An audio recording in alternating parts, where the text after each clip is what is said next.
Chapter 4. The Voice in the Walls.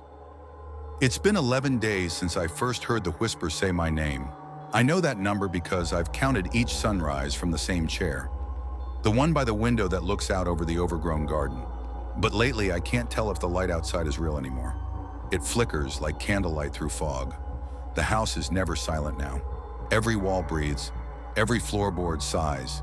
Even the pipes moan softly, like someone murmuring secrets through the bones of the house. I've stopped leaving. The outside world feels wrong, too bright, too quiet. When I step onto the porch, I feel the air pushing me back, as if the house is exhaling, telling me to stay. And when I obey, it hums in approval. The whispers have grown bolder. They no longer hide beneath the floor. Now they move from the walls to the ceilings, sometimes inside the old piano in the parlor. I've learned to tell them apart. There's the low one that drones like thunder, the soft one that speaks like a child half asleep, and another, sharper, faster, that sounds exactly like me. That's the one that terrifies me most. The first time it spoke, I was writing. I'd been copying the tapping patterns from my notebook onto a clean sheet, trying to decipher their rhythm. Then from the wall to my right came my own voice saying, "You missed one." I froze. I stared at the page, then the wall. My voice again, "You always miss one." The words echoed perfectly, but I hadn't spoken. I whispered, "Who are you?" The wall breathed in, then came the answer, "I'm the part of you that stayed." The floorboards creaked as though someone had taken a step behind me. I turned. Nothing.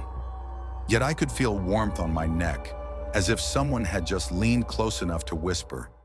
Since that night, I've heard the voice everywhere. In the ticking of the clock, in the wind through the chimney, even in the silence between my breaths. It mimics me now, repeating what I say half a second later, softer, lower. Sometimes it speaks before I do. The walls have started to move too. I swear they do. When the lamp flickers, I see faint impressions where the wallpaper bulges, like hands pressing from the inside. Faces too. Eyes and mouths forming for just a blink before melting back into plaster. I tried tearing the paper away, but underneath was only another layer, and another, and another. Each layer older, darker, and damp with something that smelled like soil or decay. I found writing between the layers.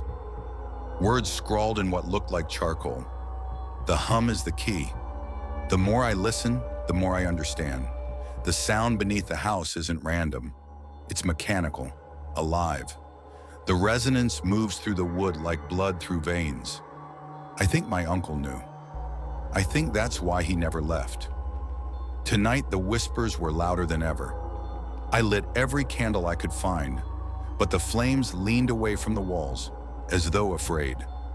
I called out, "What are you?" Silence. Then in perfect imitation of my voice, from directly behind me, "We are what listens back." I spun around, and there I was. For an instant, I saw myself standing in the doorway. Same face, same clothes, same trembling hands clutching the notebook. But the eyes, they were hollow, filled with the reflection of candlelight and something moving inside it.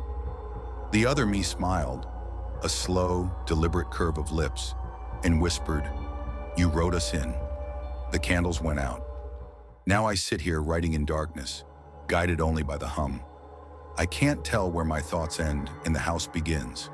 The tapping hasn't stopped all night, but now it feels like it's coming from inside me.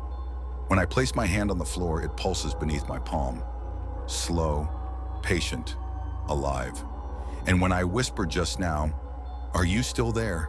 the floorboards whispered back, "Always."